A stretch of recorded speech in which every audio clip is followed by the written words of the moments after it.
आज के वीडियो में हम देखेंगे न्यू इशू मार्केट या प्राइमरी मार्केट के बारे में, जिसको हम नए प्रतिभूतियों के नए निर्गमन बाज़ार या प्राथमिक बाज़ार के नाम से हम जानते हैं। ठीक है, तो नई प्रतिभूतियों का बाज़ार क्या होता है या नया निर्गमन बाज़ार क्या होता है। तो नई प्रतिभूतियाँ शेयर या जो बॉन्ड्स होते हैं जो पहले कभी निर्गमित नहीं किए गए हैं, उनके निर्गमन का बाज़ार होता है।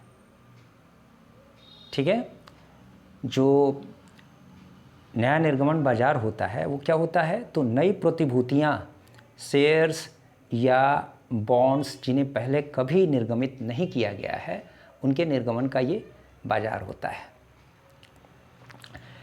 अब नई कंपनी या पुरानी कंपनी जब उसे कोषों की आवश्यकता होती है, नई कंपनी द्वारा अपने व्यवसाय को स्थापित करने के अलावा उसे चालू करने के लिए जो कोषों की आवश्यकता होती है, या पुरानी कंपनी द्वारा अपने पुराने व्यवसाय के विस्तार के लिए या आधुनिकीकरण के लिए जो पूंजी की आवश्यकता होती है, तो उस पूंजी की प्राप्ति के लिए वो नए निर्गमन बाज़ार पे आश्रित होते हैं।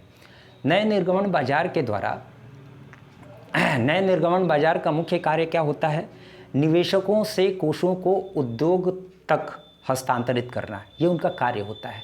नए निर्गमन बाज़ार का मुख्य कार्य होता है कोषों को, ये जो नए निर्गमन बाज़ार होता है प्राइमरी, इसका मेन काम जो होता है ये निवेशकों से उद्योगों तक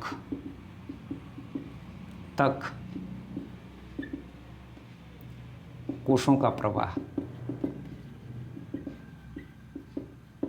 ये नए निर्गमन बाज़ार का कार्य होता है। अब ये क्या होता है कि नए उद्योगों को स्थापित करने और पुराने स्थापित उद्योग के विस्तार के लिए या उनके आधुनिकीकरण के लिए जो इन्हें पूंजी की आवश्यकता होती है या कोषों की आवश्यकता होती है, तो ऐसे में जो नई कंपनियां होती हैं उनको कोषों को प्राप्त करना यानी फंड्स को प्राप्त करना निवेशकों से काफ़ी कठिन होता है, उसमें जोखिम भी उठाना पड़ सकता है ज़्यादा। दूसरी तरफ इन्हें व्यवसाय के संचालन यानी व्यवसाय को शुरू करने का जो सर्टिफिकेट दिया जाता है, तो उस सर्टिफिकेट को प्राप्त करने के लिए इन्हें मिनिमम सब्सक्रिप्शन की आवश्यकता होती है। मिनिमम सब्सक्रिप्शन की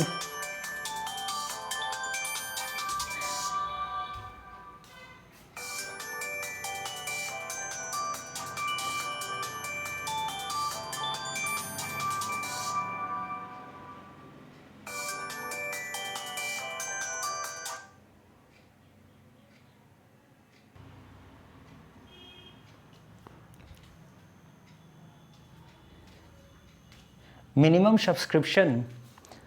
सब्सक्रिप्शन के बिना ये कमेंसमेंट ऑफ बिजनेस का सर्टिफिकेट कंपनियां नहीं ले सकती हैं और ना ही ये उसकी शुरुआत कर सकती हैं, अपनी कंपनी को शुरू कर सकते हैं।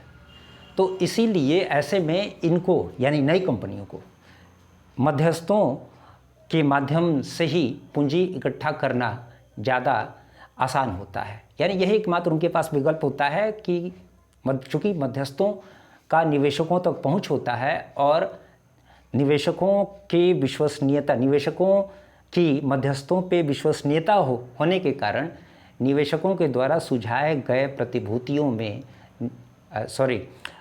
मध्यस्थों के द्वारा सुझाए गए प्रतिभूतियों में निवेशक पैसा लगाते हैं। इस तरीके से मध्यस्थों के माध्यम से यह पैसा निवेशकों द्वारा कंपनियों तक पहुंचते हैं, जो कि आप इस तरीके से देख सकते हैं कि निवेशक जो होते हैं, निवेशकों तक किसकी पहुंच होती है, तो मध्यस्थों की पहुंच होती है और मध्यस्थों को ही ये पकड़ते हैं, कंपनियां पकड़ती हैं।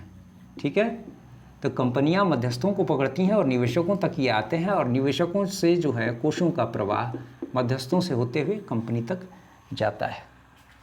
अब देखिए, तो ये या तो नई कंपनी के साथ भी यही स्थिति होती है और पुरानी कंपनी जो अपना विस्तार करना चाहती है, अपना आधुनिकीकरण करना चाहती है, तो ऐसे में या नई इकाइयों को स्थापित करना चाहती है, ऐसे में उसको जो नए निर्गमन बाज़ार से पूंजी की आवश्यकता होती है, तो दोनों ही स्थितियों में मध्यस्थ की ही भूमिकाएं होती हैं। बिना मध्यस्थों के इन्हें नए निर्गमन बाजार से पूंजी नहीं मिल सकती है। यानी कि मध्यस्थ ही ऐसे होते हैं जिसके अंतर्गत वित्तीय संस्थाएं आती हैं। मध्यस्थों में क्या क्या चीज़ें आती हैं, तो मध्यस्थों के अंतर्गत आपके ये वित्तीय संस्थाएं आती हैं, वित्तीय संस्थाएं आती हैं मध्यस्थों में, ठीक है। ये जो मध्यस्थ होते हैं इनमें आपके ये वित्तीय संस्थाएं आ गई। वित्तीय संस्थाएं के अलावा आपके अभिगोपक, दलाल और मर्चेंट बैंकर्स आ गए, ठीक है। वित्तीय संस्थाएं आ गई, अभिगोपक आ गए, दलाल, मर्चेंट बैंकर्स इत्यादि, ये सब के सब जो हैं आपके मध्यस्थों के अंतर्गत आते हैं, जो निवेशकों से फंड्स को उद्योग तक पहुंचाते हैं। अब एक बात आती है आपकी क्या, कि पूरा जो कैटेगरी होता है, यानी कि जो आपके प्राइमरी मार्केट होते हैं, प्राइमरी मार्केट में जो सिक्योरिटीज़ होती हैं उनको दो भागों में हम बाइफरकेट करते हैं, उसको दो भागों में बांट देते हैं, ठीक है। प्राइमरी मार्केट में जो निवेशक निवेश करता है, तो खास करके उनको दो चीज़ों को, इसको दो भागों में कैटेगराइज हम कर देते हैं। इसको दो भागों में बांटने का मतलब हो गया, एक ऑनरशिप सिक्योरिटीज़ हो गई, या दूसरा क्रेडिटरशिप सिक्योरिटीज़ हो गई। ऑनरशिप जो सिक्योरिटीज़ होती हैं उससे निवेशकों की एक भागीदारी, यानी निवेशकों का स्वामित्व जो होता है वो कॉरपोरेट सेक्टर में होता है। यानी निवेशक जो होता है इक्विटी, यानी इक्विटी शेयर्स को ले ले, प्रेफरेंस शेयर्स को ले ले, तो वो क्या होता है, उसके स्वामित्व में भागीदार हो सकता है, या फिर नो पर शेयर या डिफर्ड शेयर्स, ये भी होते हैं ऑप्शन जिनके द्वारा वो ऑनरशिप सिक्योरिटीज़ ले सकता है कॉरपोरेट के अंतर्गत, किसी भी निगम या कंपनी के अंतर्गत। अब दूसरा जो है आपका ये क्रेडिटरशिप है, यानी ऋण संबंधी प्रतिभूतियाँ होती हैं। ऋण संबंधी प्रतिभूतियों में सामान्यतः डिवेंचर्स, बॉन्ड्स, ये सब आते हैं।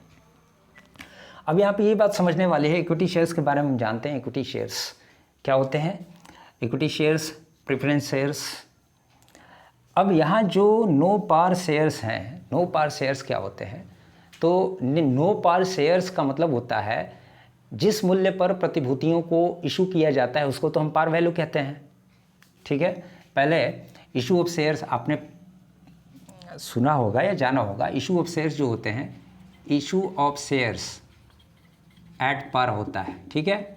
एट पर का मतलब होता है कि उसका जो फेस वैल्यू है, या उसका जो ये क्या कहते हैं, नॉमिनल वैल्यू है, फेस वैल्यू या नॉमिनल वैल्यू या रिडीमेबल प्राइस, ये तीन नामों से जाना जाता है। ये इशू ऑफ शेयर्स एट पर को हम तीन नामों से जानते हैं। ये तीन नाम क्या होते हैं, एक तो फेस वैल्यू इसका जो होता है वही एट पर होता है, उसके बाद में आपका रिडीमेबल,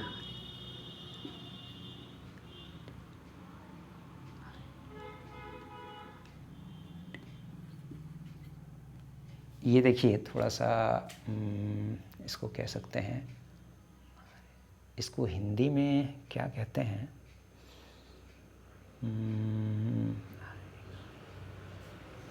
खैर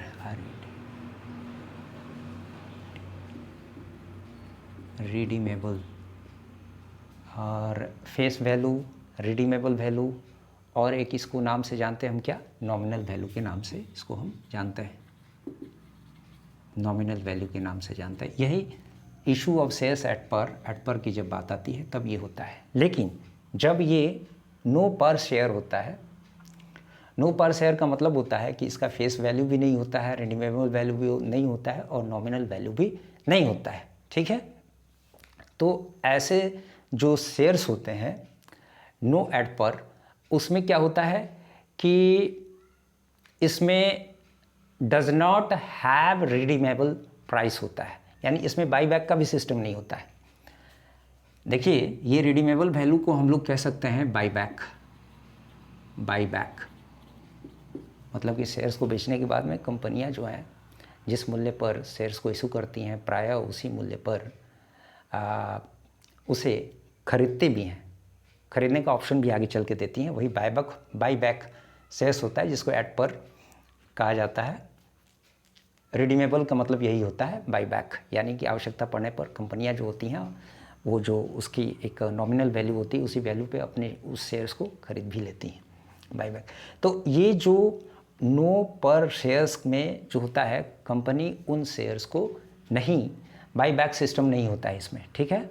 और दूसरी चीज़ ये होता है कि इन्वेस्टर्स यानी जो निवेशक होते हैं वो खुले बाज़ार में प्रचलित मूल्यों पर ही कंपनियों के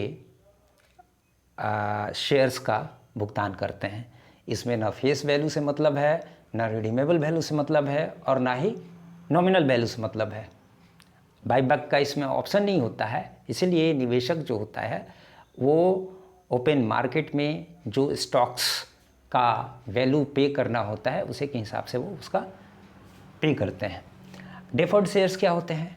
तो डेफर्ड शेयर्स जो होते हैं ये सामान्यतः जो पब्लिक कंपनियां होती हैं, ये पब्लिक कंपनियां उसको इशू नहीं कर सकती हैं, या पब्लिक कंपनियों की जो सहायक कंपनियां होती हैं वो इसको इशू नहीं करती हैं।